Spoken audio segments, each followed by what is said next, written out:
eu gostaria que o senhor falasse um pouco sobre a sua vivência e experiência profissional.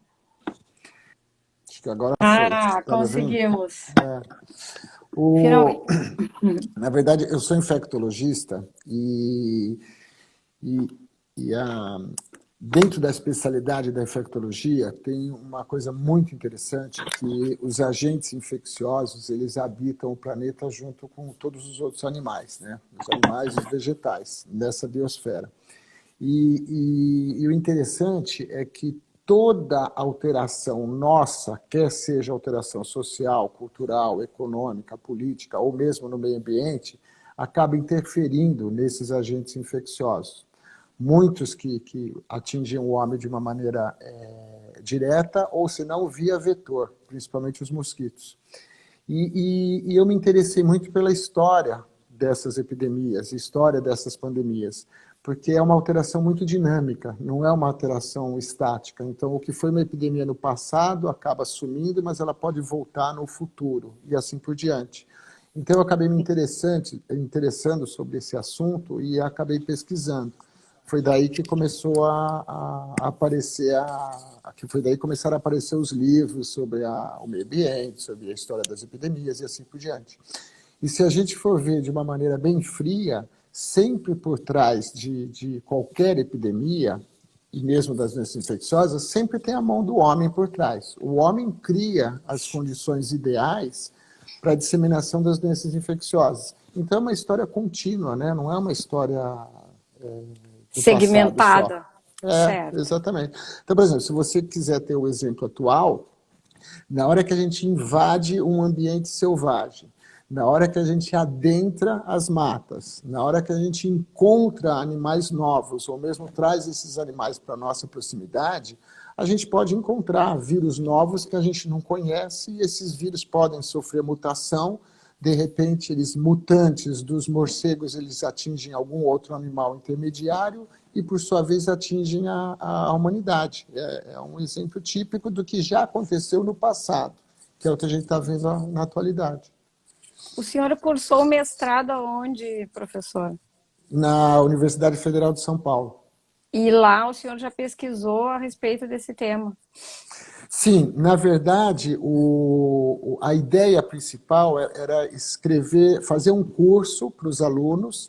Aí desse curso era programar uma aula, só que aí o assunto foi se avolumando e aí acabou gerando um livro. E aí eu acabei ficando nesse ramo. Porque são coisas que a gente não encontra no dia a dia, né? A gente precisa ficar pincelando nos artigos, nos livros. Então, quando você vai ver, por exemplo, malária, a história da malária é uma coisa muito crua, mas não tem essa inter-relação com o homem, com as alterações que o homem faz. Exato.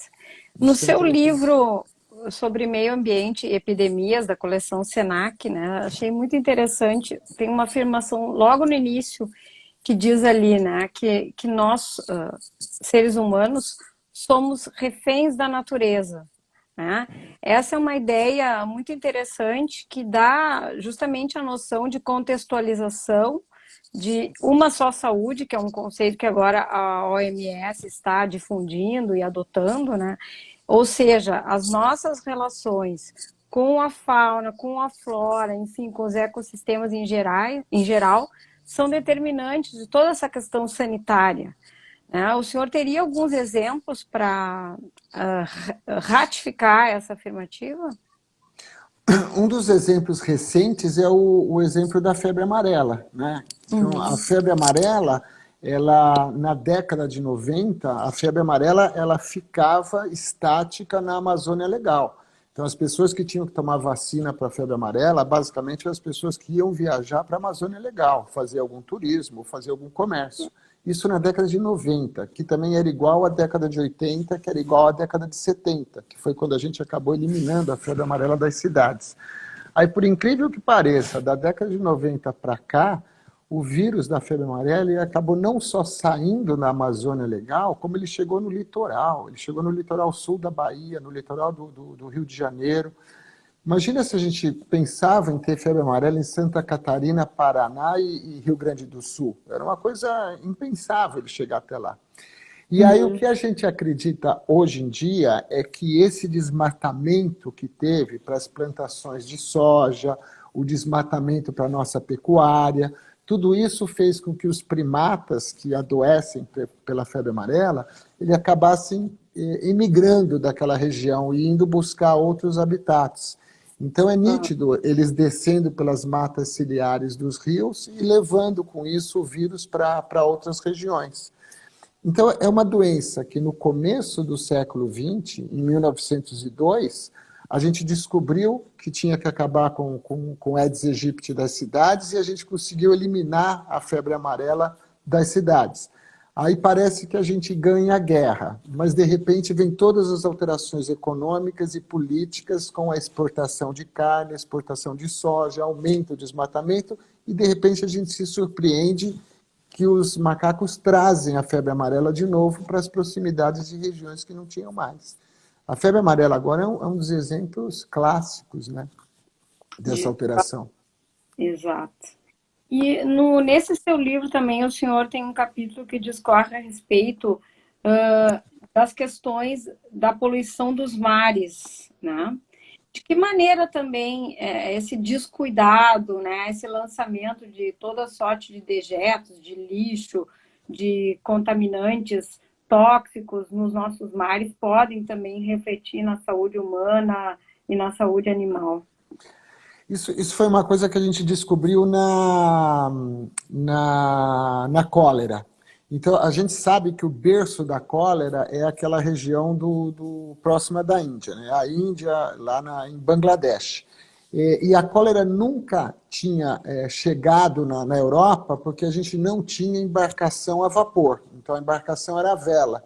Então, as pessoas, os navegantes que saíam das Índias, contornavam a África do Sul e chegavam na região da Europa, era uma viagem muito longa. Então, as pessoas que adoeciam, ou elas acabavam morrendo, ou acabavam se curando no meio do trajeto. Então, quando apareceram as embarcações a vapor, a viagem ficou mais curta. Foi o período que a gente chegou a cólera no Brasil, né? Na década de 1850, a cólera chegou no Brasil, porque ela pôde vir da Europa para o Brasil. Então a gente achava que era uma doença transmitida só por água e alimentos e o homem era o responsável. Aí a gente descobre que a bactéria ela se prolifera num microcrustáceo chamado copépode. E aí a gente também descobre que lá naquela região, a quantidade de dejetos ou a quantidade de fertilizantes que são jogados no rio, vai tudo para aquela região do delta do rio Ganges, e essa quantidade de material nitrogenado favorece a proliferação de algas, que são os alimentos desses microcrustáceos dos copépodes, e com isso você aumenta o microcrustáceo e com isso dentro dele a bactéria da cólera, que faz parte da flora dele. Então você começa a ter um risco maior das epidemias. Então as epidemias elas coincidem naquela região com a época em que tem o aquecimento do mar, nos períodos das monções. Então a gente vai para o outro lado e começa a imaginar que esse aumento populacional, com o aumento de uma necessidade de fertilizantes jogados na natureza, o que isso pode influenciar na ecologia dos deltas dos rios, principalmente. Que são o caso daquelas algas que intoxicam, né? Que às vezes elas começam a aumentar na região do mar. E que usualmente são ambientes assim de berçário de vida animal, né? De vida marinha. Exatamente. Um outro exemplo que a gente tem é o hantavírus. O hantavírus no Brasil, ele é um vírus que o rato alberga, o rato elimina nas secreções, essas secreções elas acabam secando, e quando você entra em alguma região que tem os excrementos do rato, isso daí pode suspender e você acaba inalando. Existia o hantavírus na Ásia, e na América não tinha. Aí, em 1994, a gente descobriu o hantavírus na América. Só que quando a gente vai avaliar, quando a gente vai estudar isso, o que a gente percebe? A gente percebe que esse hantavírus das Américas, nos ratos, ele é geneticamente semelhante ao da Ásia. Então ele acabou vindo para a América pelo corredor lá do Ártico, nas eras glaciais, trazendo pelos corredores. E por que ele nunca apareceu para a gente aqui, só em 1994? Provavelmente porque a gente começou a invadir cada vez mais o meio, começou a ter cada vez mais as habitações, as vilas, os vilarejos, e com isso os ratos acabaram ficando próximos a nós. E aí a gente consegue fazer uma conexão com o El Niño de 92. Então teve um El Niño extremamente importante naquela época, como estão sendo os últimos El Niños. Teve um aquecimento importante, o inverno foi muito menos rigoroso, isso fez com que a população dos ratos acabasse se proliferando, e isso fez com que a gente tivesse o contato com o hantavírus. E isso não foi só no Brasil, foi concomitante em todo o litoral oeste das Américas. Então, os Estados Unidos foi o primeiro que descreveu, depois teve no Peru, na Colômbia, no Equador, no Brasil. Então, parece que ele apareceu de uma hora para outra diversas espécies diferentes. Certo. Isso também já nos remete a uma outra questão muito presente, que é a questão das mudanças climáticas, né? O senhor, quando falava no cólera, no aquecimento da temperatura do mar, sim, de que forma esses fenômenos, né, decorrentes do aquecimento global podem estar potencializando essas epidemias, esses surtos de doenças? Isso é um assunto muito debatido, porque conforme você tem um aquecimento global, você começa a ter principalmente a melhoria na sobrevida dos vetores, e entre os vetores, principalmente os mosquitos. Então, o que já se ficou comprovado, não só nas Américas como na África, é que essas doenças transmitidas pelos mosquitos, elas estão conseguindo ganhar a altitude. Então, em regiões anteriores, que a gente não tinha essas doenças nas altitudes, agora a gente está tendo. Então, uma das hipóteses importantes é que agora o mosquito está sobrevivendo nessas altitudes. Tanto que quando os primeiros colonizadores vieram para as Américas, ou mesmo para a África, eles sempre fugiam dos vales. Eles construíam as suas habitações nas alturas que, assim, eles fugiam daquelas febres tropicais. E isso a gente já está conseguindo documentar, essa ascensão. A grande dúvida que tem é o quanto que a gente vai aumentar a latitude dessas doenças. Porque a gente tem as doenças tropicais. Trancou. Então, a dúvida é, será que a gente vai conseguir aumentar também essa faixa de doenças? Pode ser, mas a gente não sabe ainda. Agora, de qualquer maneira, os Estados Unidos teve há 6 ou 7 anos, se não me engano, epidemias de dengue lá na região da Flórida e um pouco mais para cima da Flórida. Os Estados Unidos, eles conseguem agora documentar que na época dos verões dele, é a época que mais se prolifera mosquitos, e eles convivem com uma doença que é a encefalite do oeste do Nilo, que é uma doença transmitida pelos mosquitos, e essa doença causa comprometimento do sistema nervoso central. A gente, no Brasil, está esperando a chegada, porque esse vírus ele consegue atingir as aves migratórias. E as aves migratórias podem trazer por esse corredor do norte para o sul. Então, a gente está a qualquer momento esperando que possa aparecer a doença no Brasil, por exemplo. A gente teve um caso descrito no Nordeste. Então, o vírus está por aí, entendeu? Certo. O senhor fala também num dos seus livros, achei a expressão muito bonita, muito interessante, né? Sobre a dança dos continentes, né? De que forma todas essas movimentações geológicas, nessas inundações, tudo isso repercute também na migração e na disseminação desses elementos, desses organismos, né? Bactérias, vírus.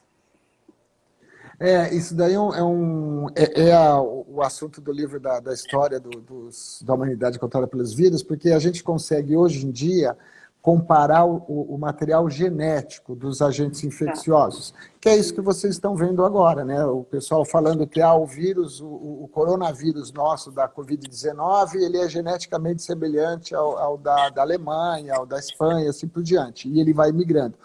Então a gente consegue montar uma árvore filogenética, que é uma árvore em que a gente começa a descrever da onde que ele foi indo, para onde que ele vai progredindo. E isso é interessante porque você consegue pegar o nosso Trypanosoma cruzi, que é a doença de Chagas, e você compara com um Trypanosoma que tem só na África, que causa a doença do sono. E quando você compara o material genético deles, você vê que eles acabaram evoluindo de um ancestral comum quando os continentes estavam unidos. Então, quer dizer, a história dos micro-organismos, através da genética, do mapeamento, ela coincide com a história geográfica do planeta, muitas vezes, e mesmo com a história da humanidade. Isso que é o interessante. Certo. Uma das nossas espectadoras aí, acho que a doutora Silvia Capelli até, ela perguntou se o senhor acredita na hipótese de que esse coronavírus, né, e essa doença Covid-19, de fato tiveram o surgimento nesse mercado de animais vivos, né, na cidade chinesa de Wuhan. E por quê? Isso é uma polêmica, porque, na verdade, a doença foi...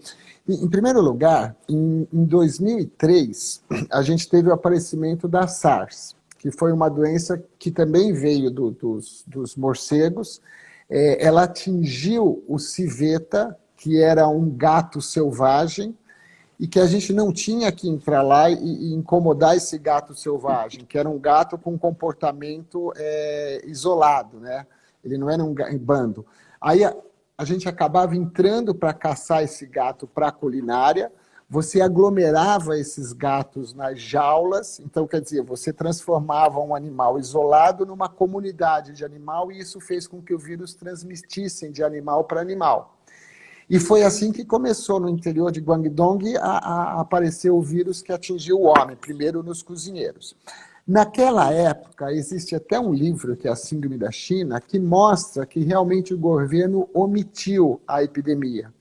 Eles omitiram, tinham documentos que tinham o carimbo de documento secreto, então eles tentavam omitir enquanto eles ganhavam tempo para contornar a situação. Eles tinham acabado de entrar na Organização Mundial do Comércio, eles estavam naquela política de exportação muito grande, então eles não queriam ter a imagem manchada. Então isso já foi comprovado. Aí a gente fica sempre na dúvida se essa história pode se repetir. E a grande polêmica da atualidade é exatamente essa. Será que eles omitiram essa epidemia enquanto eles tentavam ganhar tempo? E aí fica a polêmica do mercado. Então, no dia 31 de dezembro, foi dado o alerta da epidemia. 3, 4 dias depois, o mercado já foi fechado como sendo o responsável.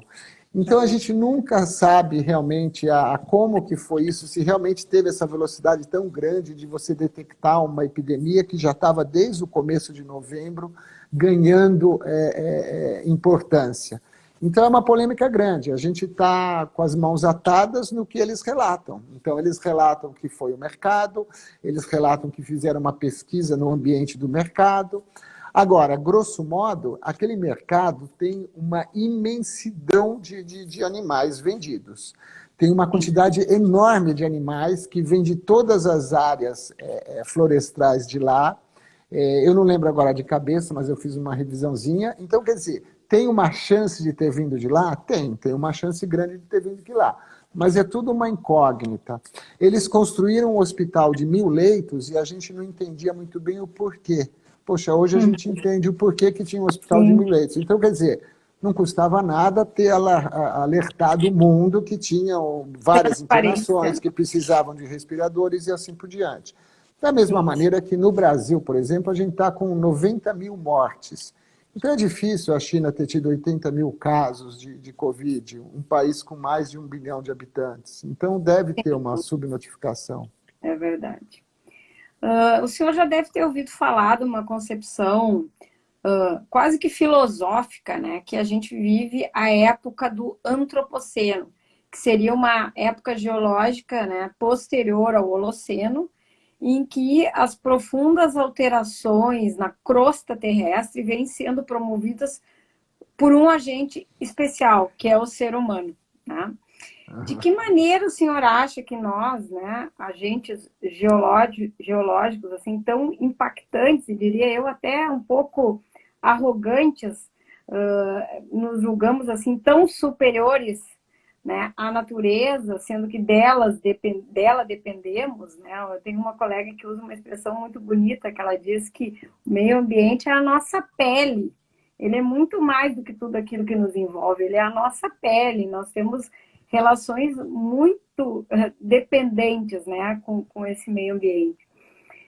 O senhor acha que a gente tem como estabelecer uma relação mais harmoniosa, mais respeitosa e até uma relação de gratidão com esse meio ambiente que evite, né, um pouco dessa disseminação de vírus, bactérias que se recombinam e agridem todos os sistemas terrestres? Eu acho que vai ser a tônica daqui para frente. Porque, assim, pela primeira vez na história da humanidade, a gente teve uma epidemia que parou o planeta. Foi a primeira vez que várias empresas vão à falência, não só no Brasil, como no mundo todo. Então, o impacto dessa pandemia vai ser monstruoso. E a gente vai ter que tomar alguma medida um pouco mais radical. Radical no sentido de tomar todos os cuidados para evitar o aparecimento de vírus novos, para essa história não se repetir. Então, se até o passado a gente tinha importância, ou os países mostravam importância com a emissão dos gases de efeito estufa, com as alterações de desmatamento e assim por diante, eu acho que a partir de agora eles vão ter uma tônica de tomar cuidado com o risco do aparecimento de novos agentes infecciosos. Então, por exemplo, a gente está num planeta em que são mais de 7 bilhões de habitantes. Não é para esse planeta suportar mais de 7 bilhões de habitantes. Pelo contrário, a fome e as doenças infecciosas era o termômetro do crescimento populacional até o século XIX. Então, a população humana crescia, não tinha alimento para todo mundo, começava a ter fome, vinha um agente infeccioso, vinham as epidemias, e com isso você tinha uma mortalidade e você regulava o crescimento. Era o que acontecia com a gente, como acontece em todos os animais. Os animais carnívoros acabam se alimentando dos herbívoros e tem lá um equilíbrio ecológico. A gente acabou com a fome quando teve a Revolução Industrial, os fertilizantes, a gente descobriu como controlar as doenças infecciosas, as profilaxias, as vacinas e assim por diante. E aí a gente foi para mais de 7 bilhões de habitantes, num planeta que não comporta 7 bilhões de habitantes. Na verdade, a gente interferiu na história natural do planeta. E aí o que vai acontecer? Com esse caos dessa pandemia, vai ter que ser colocado nas próximas pautas não só os gases de efeito estufa, não só o desmatamento, mas vai ter que tomar medidas rigorosas na higienização das criações dos animais, da entrada da captura de animais selvagens e assim por diante. A China, por exemplo, já faz uns 3 meses, com o aparecimento da pandemia, ela proibiu a caça ou a ingesta de animais selvagens. Se isso vai ser obedecido ou não é outra história, mas a gente já vê uma manifestação de preocupação. E lógico que todos os países vão se reunir com esse objetivo. Um outro exemplo muito mais grave, lá no Sudeste Asiático, a gente tem as criações das aves domésticas, que são as galinhas, basicamente, e a criação dos porcos. Então, existe o influenza que ele salta de um animal para outro, e daí para o humano. Então, a gente tem na Ásia um influenza, que é o H7N9. E ele está nas aves, as aves migratórias levam ele para diversas regiões, e ele consegue atingir o homem das aves. Então, ele só está atingindo os homens que fazem o tratamento das aves, que comercializam as aves nos mercados e assim por diante. A mortalidade é quase 1/3 dos acometidos. Então, se esse vírus ficar circulando e se esse vírus conseguir sofrer uma mutação e passar de pessoa para pessoa, aí a gente vai ter uma outra epidemia de gripe espanhola com uma mortalidade muito maior do que esse coronavírus. Então, é o momento agora deles irem lá e acabar com as criações domésticas, incentivar e ser rigoroso na fiscalização da higienização, para não ter contato de excrementos de aves com porcos, e assim por diante. Tem duas perguntas meio conexas que o pessoal fez aí, que tem relação justamente com esse tema, né? Uma delas seria, a opção por ser vegetariano poderia minimizar toda essa questão dessas epidemias e pandemias? E a outra pergunta é também se os nossos cuidados no trato e na mortandade, né, desses animais poderia também repercutir positivamente para reduzir essa deflagração de epidemias. Sim, a maioria desses vírus que atingem os humanos, eles vêm desses animais de criação, a grande maioria. Então você tem os influenças, os vírus influenças que ficam na natureza, mas eles acabam se disseminando aonde tem animal aglomerado, que são os nossos animais de criação. Então, por exemplo, nos porcos, que não são mais selvagens, que estão lá na criação, e nas aves. Então, se a gente adquirisse esse comportamento, sem dúvida nenhuma seria benéfico, mas a única coisa é que é uma situação um pouco utópica, a gente conseguir isso. É a mesma coisa, por exemplo, a AIDS, ela pode ser terminada? Pode. Se todo mundo usar preservativo, a AIDS acaba, porque as pessoas que estão doentes, as pessoas que têm o vírus não ficam doentes mais, mas ao longo do tempo se extinguem. Mas é uma situação utópica. Mas sem dúvida nenhuma. Mas na grande maioria, sempre foram os animais domesticados para nossa alimentação ou para nosso usufruto que foram os responsáveis de gerar vírus novos para a humanidade. O vírus do sarampo, por exemplo, ele foi oriundo de um vírus presente no gado, que era da peste bovina. Então, na hora que a gente domesticou o gado, fez um gado de criação, esse vírus circulou no gado e um vírus mutante originou o vírus do sarampo. Hoje em dia a gente conseguiu eliminar o vírus da peste bovina do gado por causa da vacinação. Esse vírus não veio direto do morcego para o homem, ele deve ter usado algum animal intermediário que circulou nesse animal e aí conseguiu atingir o homem. A gente ainda não sabe qual é o animal intermediário. Tá certo. É porque esse crescimento populacional, ele é acompanhado de um crescimento de animais domesticados, não tem como, né? Sim. Para alimentação. O senhor conta em detalhes, né, toda essa questão da gripe aviária e como ela afetou vários países da Europa em que eles tiveram que eliminar muitas aves, né? Isso a gente não teve uma cobertura tão clara aqui no Brasil, mas de fato poderia ter surgido através de mutações e de recombinações um surto muito impressionante dessa doença, né?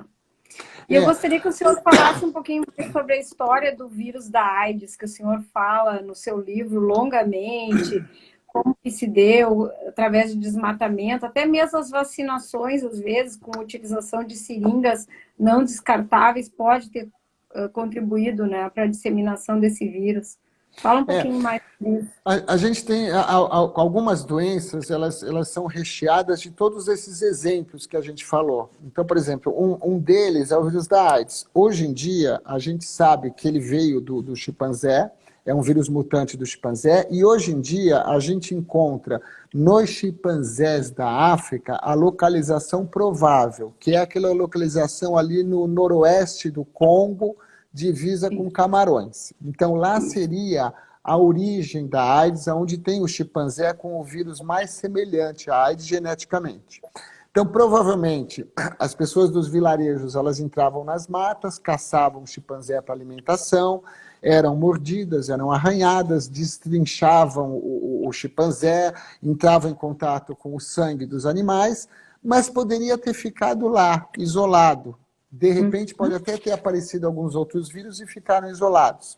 O problema é que a gente teve a colonização do Congo pelo rei Leopoldo, da Bélgica, e ele acabou fazendo uma política de extração. No começo o marfim, depois a borracha, o látex. E o látex foi a mina de ouro dele. Então ele acabou escravizando a população e todos os vilarejos fizeram conexão com a capital, que era Leopoldville, que hoje em dia é Kinshasa. Então, quer dizer, esse vírus que nasceu lá, ele acabou sendo trazido para a capital do Congo, porque tudo era conectado agora pelas embarcações e tudo mais, e lá ele acabou se disseminando conforme a urbanização crescia no Congo. Ele acabou... Pode interromper um pouquinho. E o desmatamento e também as conversões dessas florestas em culturas, isso aí também influenciou? No vírus da AIDS? Isso, por conta da redução das áreas dos chimpanzés, né? No vírus da AIDS, nem tanto. O que está tendo agora muito é em relação ao ebola. Então, o ebola, o pessoal acha que o desmatamento está interferindo no habitat dos morcegos. A população acaba, na área desmatada, plantando frutas, e com isso está tendo uma migração e uma concentração maior desses morcegos que se alimentam de frutas. Então isso provavelmente está causando uma maior frequência dessas epidemias do ebola, né? E aí, do meio da epidemia do ebola, você tem uma mortandade grande de chimpanzés e gorilas, porque eles também são acometidos pela epidemia, né? Agora, um outro exemplo, olha um exemplo assim gritante, é o exemplo da nossa doença, da doença transmitida pelos mosquitos. Em 1901, a gente descobriu que a febre amarela era transmitida pelo mosquito. Então, o Oswaldo Cruz foi no Rio de Janeiro e ele acabou com a proliferação de Aedes aegypti, porque naquela época era o quê? Era caixa d'água aberta, numa população urbana que era pequena, era poços que estavam abertos, eram açudes que estavam abertos. E acabou, não tinha mais nada de coleção de água. Com isso, a campanha foi ganhando o Brasil e a gente acabou com o Aedes aegypti das cidades. E a gente acabou com a febre amarela urbana. Só que o que aconteceu no século XX? A gente teve a urbanização, então a gente teve uma urbanização caótica. Foi o século da industrialização e do lixo industrial, então a gente nunca teve tanto lixo, não existia na nossa infância garrafa descartável, garrafa PET descartável, litro de leite vinha no vidro e aí você trocava e assim por diante. Então a gente teve um mundo de lixo industrial hoje, que é pote, vasilhame, garrafa, lata e assim por diante. Então a gente inundou o nosso meio com lixo descartável, que hoje funciona novamente para a proliferação do mosquito. Então na década de 90, tinha-se uma campanha de eliminar de novo o Aedes aegypti das nações do trópico. Hoje em dia é unânime, é impossível eliminar o Aedes aegypti de um país, é unânime. O que os países fazem é tentar controlar a sua proliferação. Então, é a história viva da alteração do século XX que a gente fez, nessa urbanização caótica, com lajes, com telhas e assim por diante, junto com lixo industrial. Sim. Por isso que a gente vai ser obrigado a viver com as epidemias anuais de dengue. E agora vindo chikungunya, vindo o zika vírus. Em todas as pragas egípcias. Olha, quando você fala, por exemplo, outro exemplo, o chikungunya. O chikungunya, ele ficava no interior da África. O que aconteceu em 2002? Teve um El Niño violento, teve uma seca monstruosa naquela região do interior. As pessoas emigraram para o litoral e elas foram para a cidade de Lamu, no Quênia.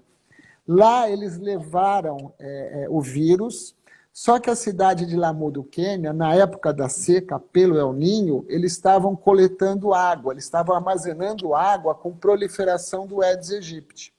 Então o vírus encontrou o Aedes aegypti em Lamu, no Quênia, e daí começou a ter epidemias que foram se alastrando por todo o Oceano Índico.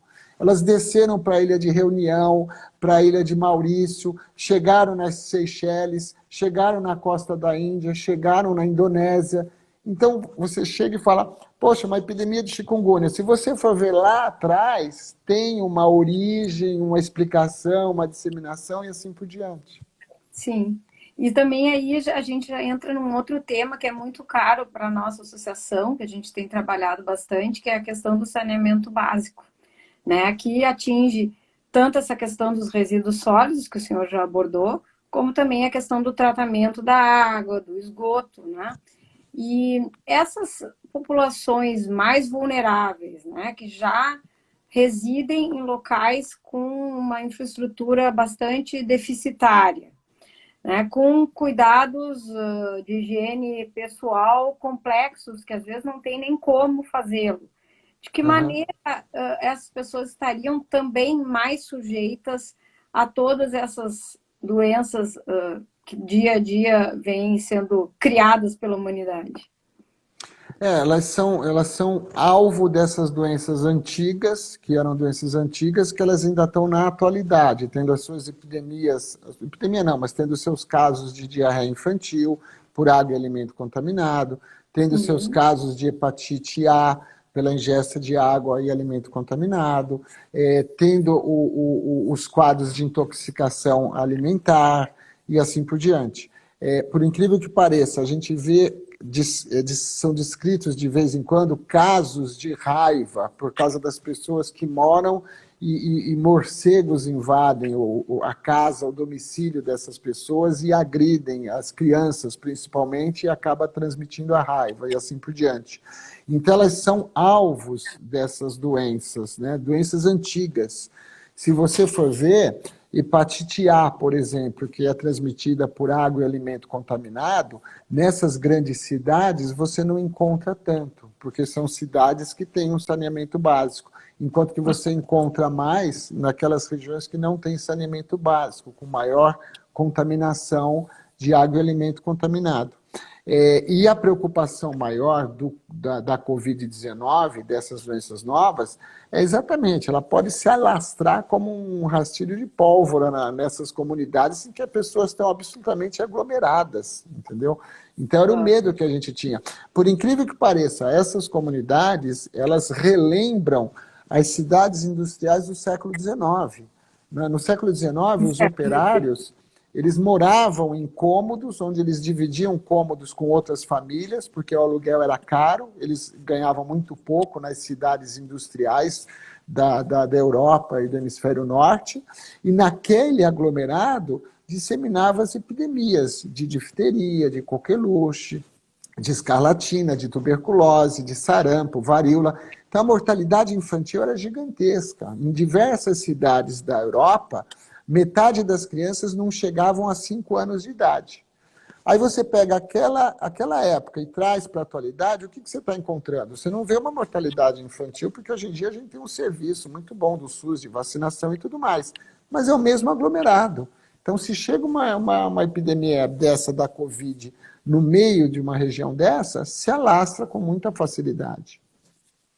Bom, eu gostaria também de aproveitar e lhe perguntar. Recentemente eu participei de um evento organizado pelo Instituto Direito por um Planeta Verde, que é um outro instituto que congrega vários promotores, juízes, operadores do direito preocupados com a questão ambiental.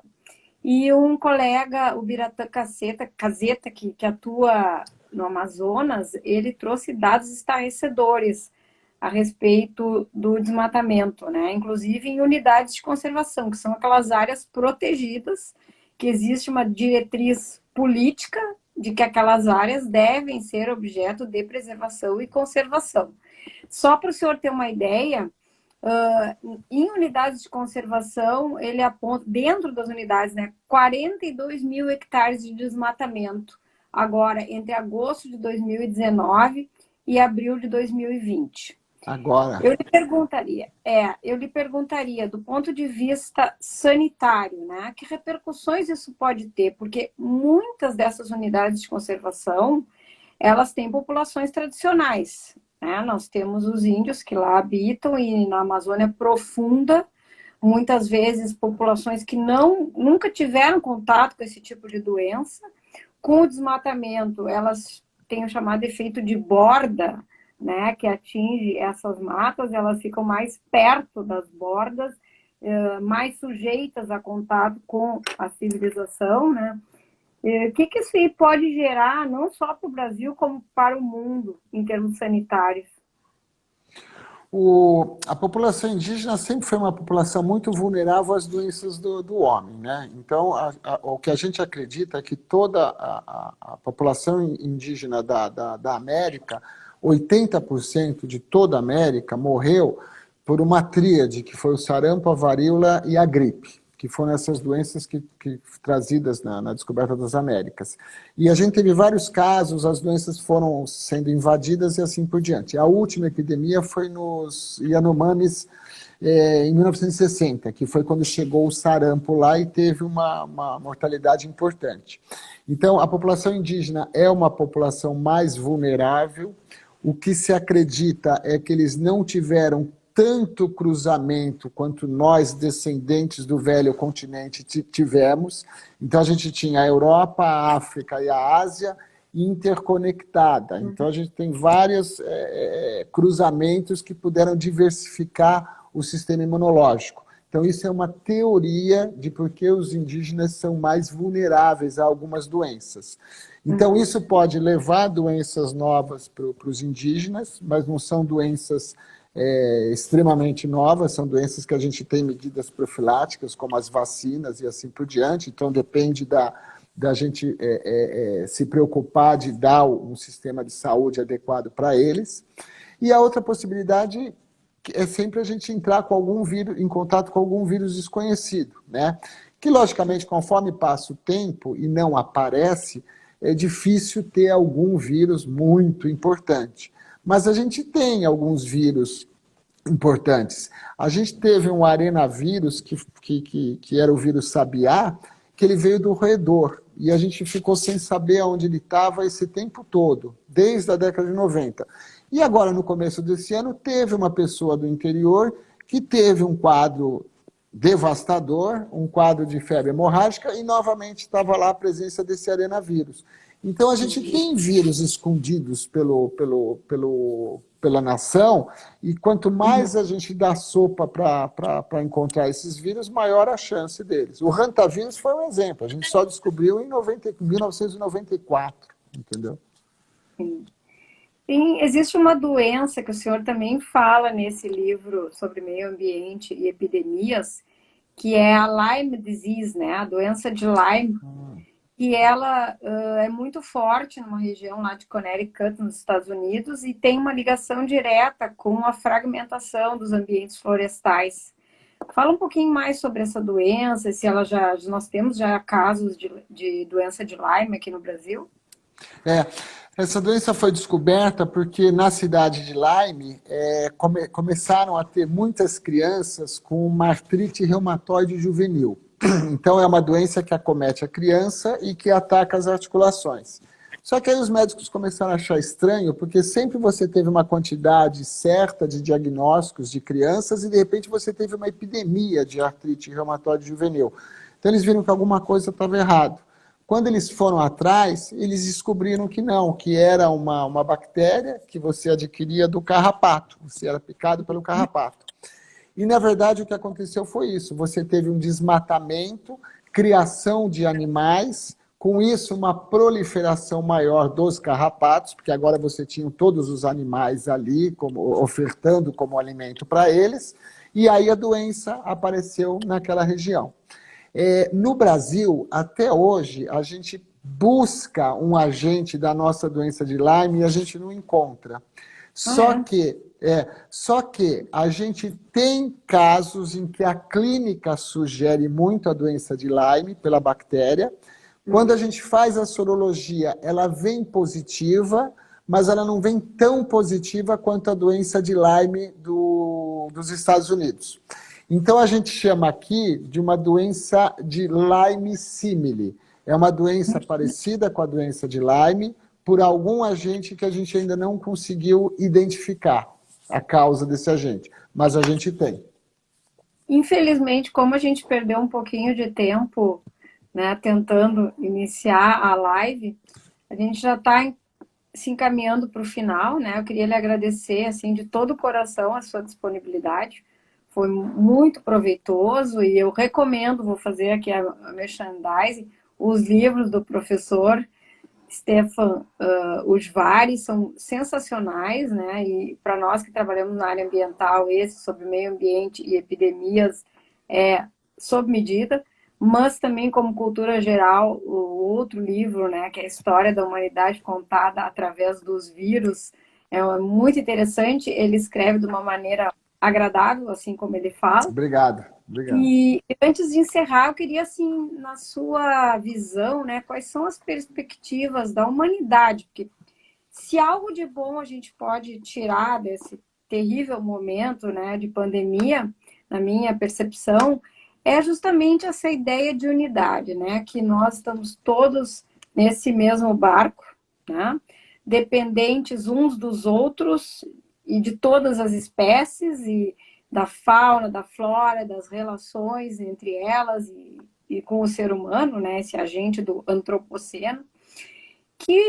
Como é que o senhor vê isso tudo? Será que a gente vai conseguir debelar em curto prazo essa pandemia? Essas vacinas serão eficazes? E será que algum tipo de tomada de consciência vai vir num futuro próximo, no sentido de que sim, né, nós temos que crescer, nós temos que desenvolver, mas não dessa maneira insustentável, né? Quais são as suas percepções, por favor? Eu acho que pela característica da atualidade, ninguém mais vai querer que essa história se repita. Não só as pessoas do dia a dia, da sua casa, que estão sem ver família, sem sair de casa, e assim por diante, como os escalões mais altos das indústrias, do comércio, da economia e assim por diante. Então, eu acho que isso vai ser a tônica.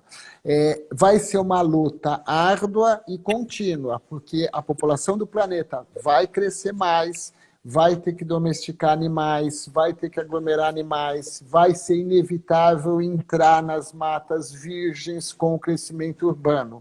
Então, na minha opinião, eu acho que com essa pandemia vai ter que ser muito mais rigoroso o sistema de higienização dos animais de criação, evitar de entrar nas matas, entrar em contato com bichos selvagens e assim por diante. E, individualmente, as pessoas vão ficar muito mais atentas e vão adquirir esse hábito da lavagem das mãos, da higienização das mãos e do cuidado com o próximo. Essa história de quando ficar doente, colocar máscara, eu acho que isso vai ser incorporado na cultura ocidental, que é uma coisa que já está na cultura oriental.